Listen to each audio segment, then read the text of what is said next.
नमस्कार विद्यार्थियों। हम हरिवंश राय बच्चन की प्रवास की डायरी पढ़ रहे हैं। डायरी गद्य की ऐसी विधा है जिसमें निजी अनुभूतियों को, अपने व्यक्तिगत विचारों को व्यक्तिगत संदर्भ में व्यक्ति स्वयं के लिए लिखता है और कभी कभी उसका जब व्यापक महत्व होता है तो वह प्रकाशित भी हो जाती है। सामान्यतः प्रसिद्ध व्यक्तियों की डायरियाँ प्रकाशित होती हैं, लेकिन कई बार कुछ ऐसे आम आदमियों की डायरियाँ हैं, उन्होंने भी साहित्यिक जगत में हलचल पैदा की है। बच्चन अपनी अनुभूतियों को लेकर के बेहद सजग रहे हैं। वे काफ़ी विचारशील प्राणी रहे हैं। इंग्लैंड के कैम्ब्रिज विश्वविद्यालय में जब वे W. ईट्स पर अपना PhD का शोध कार्य पूरा करने गए थे, तो उस प्रवास के दौरान उन्होंने अपनी डायरी लिखी, प्रवास की पृष्ठ नाम से। उसके कुछ अंश हमारे पाठ्यक्रम में हैं। 8 जून 1952 को जो उन्होंने लिखा, आइए वो पढ़ते हैं। देर से आँख खुली, इतवार समझकर घबराहट नहीं हुई। इतवार रविवार के दिन सामान्य दैनिक काम नहीं, उन्हें घर पे ही रहना है, तो लगा कि कोई बात नहीं, देर से आँख खुली तो दिक्कत नहीं। कविता की एक साफ काफ़ी तैयार की कविता लिखी थी, तो वो इसी तरह से लिखी थी। अब उसको साफ साफ अक्षरों में दूसरे पन्ने पे लिखा। कविता कितना उलझा लेती है, मुझे इसके हमले से आगाह रहना चाहिए। कवि रचनाकार है तो वह जैसा मनोज मुंतशिर कहते हैं कि ऐसा लगता है उसमें कुछ उतर रहा है, कोई दिव्य चीज़ है वो आ रही है। उस समय यदि वह लिख ले रचनाकार तो लिख ले, अन्यथा फिर देर हो जाती है, वो चीज़ चली जाती है। बच्चन भी ऐसा अनुभव करते हैं कि ये खतरनाक चीज़ है। हर वक्त अपने को याद दिलाते रहो, यहाँ किस लिए आए हो, किस लिए हो। कविता तो घर पर भी लिख सकते थे, ये कविताएं तो इलाहाबाद में भी लिखी जा सकती थी। इंग्लैंड क्यों आए हो, कैम्ब्रिज क्यों आए हो, शोध का काम यहीं कर सकते हो, 3 दिन से क्या किया। ऐसा अंतर्द्वंद हर व्यक्ति के जीवन में आता है।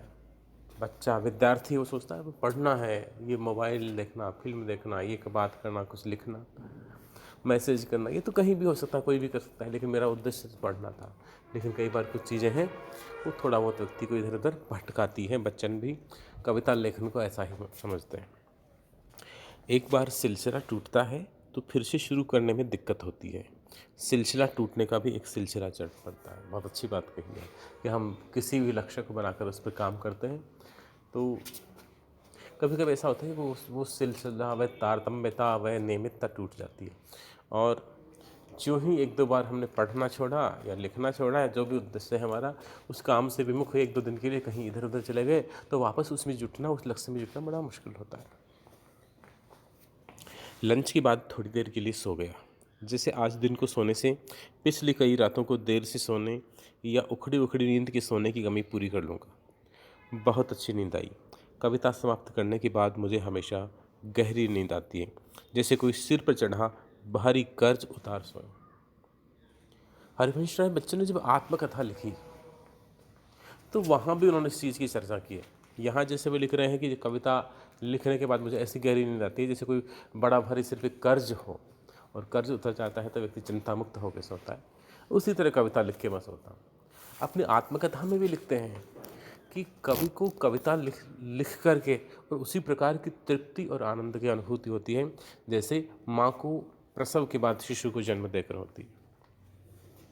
एक दिन मैंने लिया था काल से कुछ श्वास का ऋण। बच्चन की कविता बहुत अच्छी है। एक दिन मैंने लिया था काल से कुछ श्वास का ऋण, आज भी उसको चुकाता ले रहा वह क्रूर गिन गिन। ब्याज में मुझसे उगाहा है हृदय का गान उसने, पर ये ब्याज कम होता नहीं जा पड़ता। बच्चन लिखा, मैंने समय से कुछ सांस का कर्ज लिया था, सांसों की उधारी मांगी थी, और आज भी मुझसे गिन गिन कर ब्याज ले रहा है, पर ये ब्याज कम होता नहीं जान पड़ता। दिन चले गए ब्याज बहु बाढ़ा, लक्ष्मण कहते हैं परशुराम से, रामचरितमानस की चौपाई है। अनऋण्य होकर भी क्या कभी चादर तान कर सो सकूँगा। अनऋण्य, जिस पे कोई ऋण ना हो, कोई कर्ज ही ना हो, ऐसा हो कि आदमी चादर तान के सो सकता है। क्या ऐसा कभी होगा कि समाज का, परिवार का, किसी का कोई ऋण न रह जाएगा, मैं उऋण होकर सोऊंगा। ब्याज गान के रूप में ही नहीं मुझ पर, वह तो सुख से अदा किया जा सकता था, केवल कविताएं चाहिए मुझे, गान चाहिए, गीत चाहिए तो मैं लिख सकता था खुशी खुशी। और भी कई रूपों में है, उसे अश्रु, आंसू, स्वेद, पसीना और रक्त से अदा करना होगा। पर रुको, तुम कविता की दुनिया में फिसलने को ही हो, ऐसी बातें करोगे फिर कविता लिखने लग जाओगे। बल्कि तुम्हें कविता से थोड़ा सा खुद को बचा के रखना कि यहाँ तुम शोध कार्य करना हो, पीएचडी करने आए हो, कवि तो तुम स्वाभाविक रूप से हो ही। इस तरह बच्चन है, उनका कवि और उनका आलोचक और उनका व्यक्ति तीनों हैं, वो परस्पर जैसे संवादरत हैं इसी डायरी में। 5 बजे नींद खुली, कुछ पत्रिकाएं कई दिनों से पड़ी थी, देखता रहा। खाने की घंटी के 5 मिनट पहले मादमोजेल ने दरवाज़ा खटखटाया। खाने के लिए घंटी बजती थी, वहाँ इंग्लैंड में बजता थी। पेइंग गेस्ट के रूप में थे, पैसे देते थे, भोजन बनाया मिल जाता है। तो उससे पहले मादमोजेल ने दरवाज़ा खटखटाया। आप तो गायब ही हो गए। उन्हें पिछले 2-3 दिनों का हिसाब दिया कि मैं किन किन कामों में व्यस्त था। कोई इतनी भी केयर करे, इतना ध्यान रखे तो मन को बड़ा अच्छा लगता है। यहाँ कोई किसी की परवाह नहीं करता इंग्लैंड में, लेकिन इनकी जो मकान मालकिन है और ये परिवार है बहुत अच्छा है।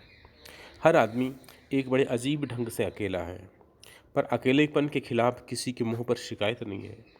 सबसे उसे अनिवार्य तथ्य के रूप में स्वीकार कर लिया है और आत्मनिर्भर होने को तत्पर है। खाने के बाद कहीं घूमने जाना चाहता था। आज दिन भर कमरे से बाहर नहीं निकला था, पर बाहर पानी बरस रहा था, बादल घिर रहे थे। डिग में ही रहने का निश्चय किया कि बाहर नहीं जाऊंगा, बाहर बरसात है। थोड़ी देर बाद मिस्टर बैग आ गए।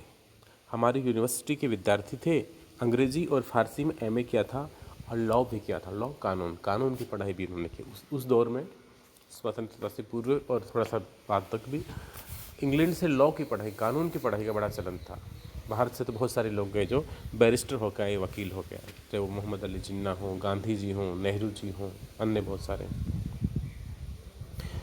और विभाजन के बाद पाकिस्तान चले गए थे मिस्टर बैग। वहाँ सरकारी नौकरी में हैं। आजकल ईस्ट बंगाल में पोस्टेड है। ईस्ट बंगाल जिसको आजकल हम बांग्लादेश कहते हैं, वहाँ इनकी पोस्टिंग थी। उस ज़माने में ये दोनों तरफ पाकिस्तान था, एक तरफ पश्चिमी पाकिस्तान, एक तरफ पूर्वी पाकिस्तान। कोलंबो प्लान में कैम्ब्रिज आए हैं, राज्य प्रबंधन का कोर्स कर रहे हैं। इलाहाबाद के पुराने परिचितों के बारे में पूछताछ करते रहे।